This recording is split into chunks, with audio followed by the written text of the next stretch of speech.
Greetings. Today's video is about the Vietnamese mossy frog. They're my favorite frog on earth, and I think they make great pets. They're super awesome looking and they're easy to take care of for the most part. Here's a full care guide video. Like, comment, subscribe. Let me know what you think.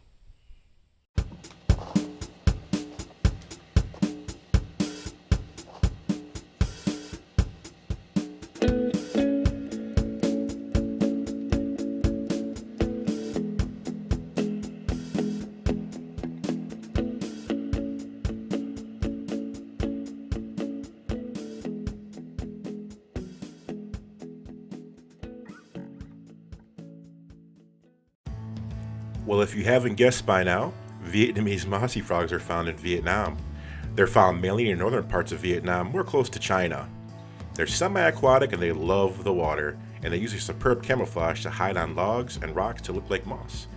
I've gotten pretty good at spotting them in their tanks over the years, but still, they're hard to find sometimes because their camouflage is so good.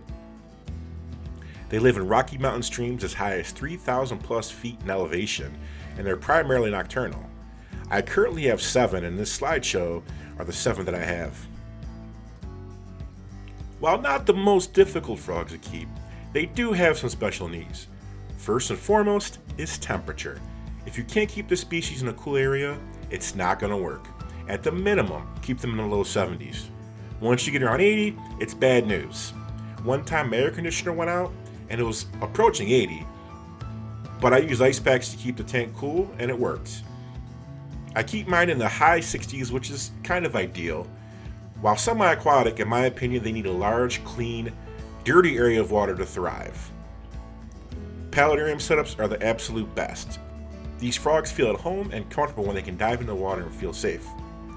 What I mean by clean, dirty water is that it's loaded with sticks, wood, leaves, plants, lots of tannins. Use a good filtration system. I change my water typically every week or two. The water is super clean, but super dirty at the same time. Tannins are a mossy frog's best friend. And the humidity must be high, so keeping the tank misted and a large water source must be available at all times. Feeding these frogs is pretty easy. 2 to 3 times a week, just feed them dusted crickets. So I built the tank a couple years ago, and this is how it started before I put the frogs in. Tons of cork bark, custom background, with the foam, Anubias, Ficus pumila. Waterfall looked beautiful in person. I mean, it looked phenomenal. Nice land area. Tons of almond leaves for the tannins and whatnot. Some dwarf sage. Tons of cool plants. I later added a ton of driftwood. I think it was Mopani. I mean, it made the water super brown, which is really good for them. Lots of tannins. I put in some red hygrophila in there, which I later replaced with some arrowhead plants. Put in some Java moss. Everything was looking good. It was my first big build, so I was kind of pumped about it. And everything took off. Everything started growing great. But that would all change, as you'll see later on in the video. But yeah, that Java moss is growing like heck. Everything's just looking good. The frogs are happy. They love the water.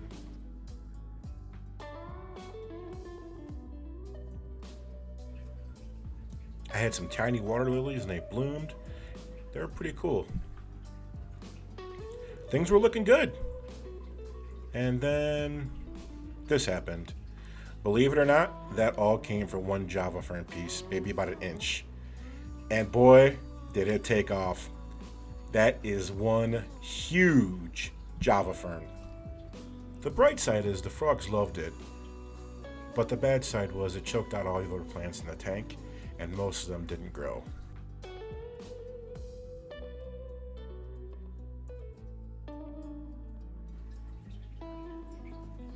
The front of the tank looked pretty gross. I didn't like looking at it. It didn't hurt the frogs at all. In fact, they probably liked it because it blocked some of the light out. And they loved the tank, to be honest, in this way. I was kind of bummed about this, but little did I know that it was actually a blessing in disguise. While the Java fern did kill everything in the tank almost, it left behind root systems beneath a huge mound of Java fern. And the tendrils hung and made little caves, which is perfect for mossy frogs. They loved hanging out in there, and they loved being in the tank even more. You can see the dead roots, and there's plenty beneath the Java fern, and you can see a cricket. Yeah, this got out of hand. I have Java Fern for days. I started ripping it out and putting it in my fish tanks, and I still had plenty.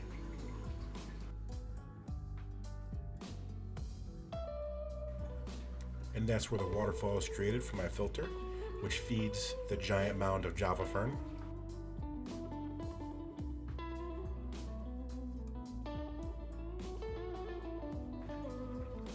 I will say I was quite impressed at how this Java Fern grew.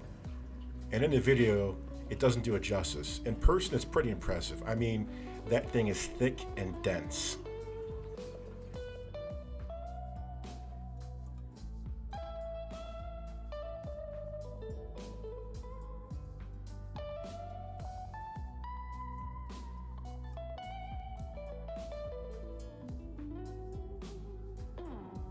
Here's another side-by-side comparison. The one on the top was looking really good. I mean, I was so proud of it. It was looking great. The plants were taking off. And it turned into that thing on the bottom. Yeah, I was pretty bummed. But everything that happened was the perfect storm. All the dead roots and all the hanging leaves, they just so happen to be the perfect environment for Vietnamese mossy frogs to lay eggs. And that's what they did. They laid quite a few, actually. They laid them in the little hollows hanging from the dead roots and the moss and the java leaves.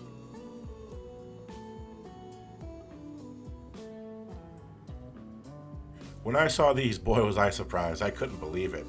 I've had these for years, and all of a sudden, just out of nowhere, they decided to lay the eggs.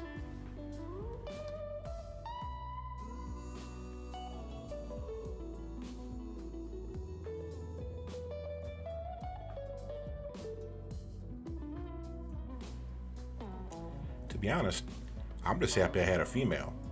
As from what I've been told, a lot of mossy frogs are males, and it's hard to get females. I didn't mess with the eggs. I just let them lay where they lie.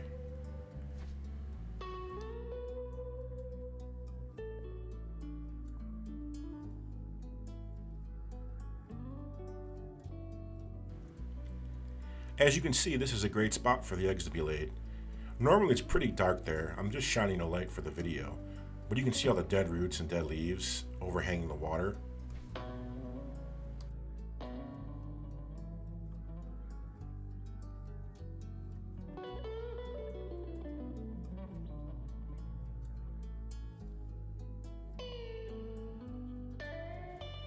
And look how awesome their camouflage is. There's two frogs right there. How would you see those in the wild?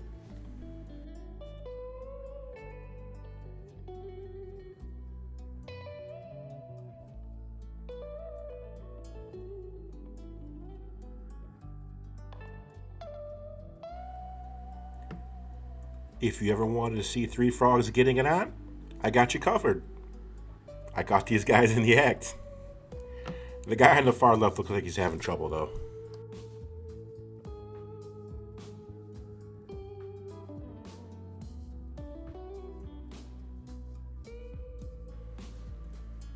Finally, after about, I think 2 weeks, I got my first tadpole, which I was super pumped for.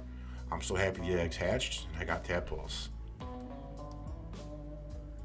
So my initial plan was to leave half the tadpoles with the frogs in the tank, and the other half I was going to put into plastic cups and raise them individually. As you can see right there, I tossed in some Indian almond leaves, and that's how I've been keeping them.